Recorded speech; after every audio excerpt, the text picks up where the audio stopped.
बहुत प्राचीन काल की बात है, जब देवता, ऋषि और मनुष्य तीनों लोकों में धर्म की मर्यादाएं स्थापित थीं। स्वर्ग लोक में 8 दिव्य वसु निवास करते थे। वे तेजस्वी, शक्तिशाली और देवताओं में सम्मानित थे। एक दिन 8 वसु अपनी पत्नियों के साथ पृथ्वी पर भ्रमण कर रहे थे। वन की सुंदरता देखकर सभी आनंदित थे। तभी उनमें से एक वसु की पत्नी की दृष्टि महर्षि वशिष्ठ के आश्रम में बंधी दिव्य गाय नंदिनी पर पड़ी। वसु की पत्नी बोली, स्वामी, ये गाय कितनी अद्भुत है। इसकी आभा तो स्वर्ग की कामधेनु जैसी है। मैं इसे प्राप्त करना चाहती हूँ। वसु ने समझाया, ये महर्षि वशिष्ठ की नंदिनी है, इसे लेना उचित नहीं होगा। किंतु पत्नी का आग्रह बढ़ता गया। अंततः 8 वसुओं ने मिलकर नंदिनी को चुरा लिया। जब महर्षि वशिष्ठ आश्रम लौटे तो उन्हें सब ज्ञात हो गया। उनका मुख क्रोध से लाल हो उठा। महर्षि वशिष्ठ बोले, देवता होकर भी तुमने अधर्म किया है, इसलिए मैं तुम्हें श्राप देता हूँ कि तुम सब मनुष्य योनि में जन्म लोगे। श्राप सुनते ही वसु भयभीत हो उठे। वसु विनती करने लगे, भगवन, हमसे भूल हुई है,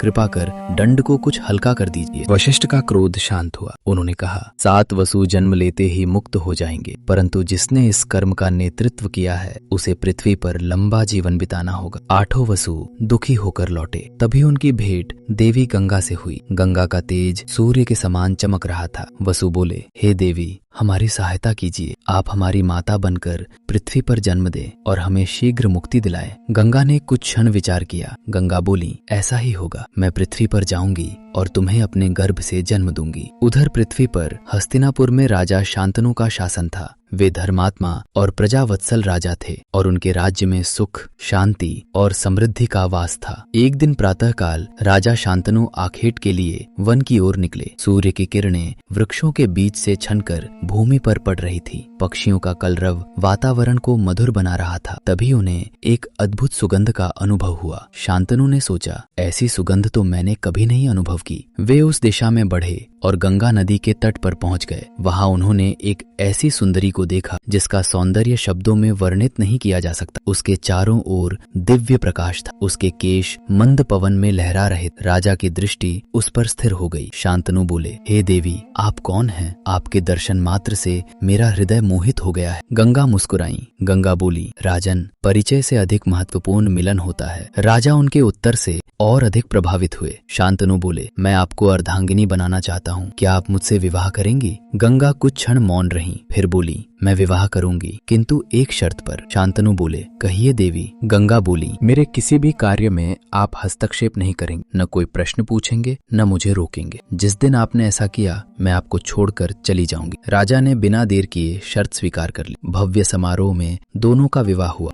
हस्तिनापुर उत्सवों से गूंज उठा। समय बीतता गया। दोनों सुखपूर्वक रहने लगे। कुछ समय बाद गंगा ने प्रथम पुत्र को जन्म दिया। राजमहल में उत्सव मनाया गया, किंतु उसी रात गंगा नवजात शिशु को लेकर नदी तट पर पहुंची और उसे जल में समर्पित कर दिया। दूर खड़े शांतनु का हृदय टूट गया। शांतनु मन ही मन बोले, ये क्या हो रहा है? ये मेरा पुत्र था। लेकिन उन्हें वचन याद था। वे मौन रहे। कुछ समय बाद दूसरा पुत्र हुआ, दिया। फिर दूसरा पुत्र हुआ, फिर तीसरा, फिर चौथा, फिर 5वां, फिर छठा, फिर 7वां। हर बार राजा शांतनु का हृदय रो उठता। हर बार वे अपनी प्रतिज्ञा के कारण स्वयं को रोक लेते। रातों को उन्हें नींद नहीं आती थी। शांतनु अकेले में कहते, हे देवताओं, ये कैसी परीक्षा है। मैं पिता हूँ पर अपने पुत्रों को बचा नहीं सकता। उधर गंगा का मुख सदैव शांत रहता। उन्हें ज्ञात था कि वे 7 वसुओं को श्राप से मुक्त कर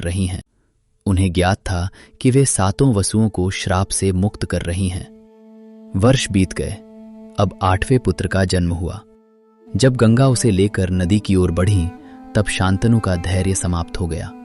वे तेजी से आगे बढ़े। शांतनु चिल्लाए, रुक जाओ, अब मैं ये अन्याय नहीं होने दूंगा। 7 पुत्रों को खो चुका हूं, इस बालक को नहीं खो सकता। गंगा रुक गई। उनके मुख मुस्कान आई। गंगा बोली, राजन, आज आपने अपना वचन तोड़ दिया। शांतनु की आंखों में आंसू थे। यदि वचन निभाने की कीमत अपने पुत्रों का जीवन है, तो मैं ऐसा वचन नहीं चाहता। तभी गंगा का दिव्य स्वरूप प्रकट हुआ। चारों ओर दिव्य प्रकाश फैल गया। गंगा बोली, राजन, मैं साधारण स्त्री नहीं हूं, मैं स्वयं गंगा हूं। जिन 7 पुत्रों को मैंने जल में समर्पित किया, वे श्रापित वसु थे। मैंने उन्हें मुक्ति प्रदान की है। शांतनु आश्चर्य से गंगा को देखते रह गए। गंगा ने आगे कहा, ये 8वां पुत्र भी वसु है, किंतु इसे पृथ्वी पर लंबा जीवन जीना है। यही आगे चलकर महान योद्धा बनेगा। शांतनु ने बालक की ओर देखा। क्या मैं अपने पुत्र को नहीं पा सकता? गंगा ने स्नेहपूर्वक बालक को उठाया। समय आने पर मैं इसे आपको लौटा दूंगी। ये समस्त आर्यावर्त में अपनी प्रतिज्ञा, धर्म और पराक्रम के लिए प्रसिद्ध होगा। इतना कहकर गंगा बालक को लेकर आकाश मार्ग से चली गईं।